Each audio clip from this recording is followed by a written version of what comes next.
Meaning of Dick Turpin. Dick Turpin. Dick Turpin. Dick Turpin. Dick Turpin.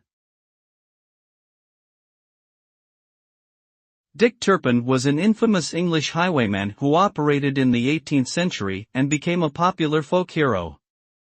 He was known for his flamboyant style, including wearing a mask and riding a black horse. His exploits included robberies of stagecoaches and travelers on the highways.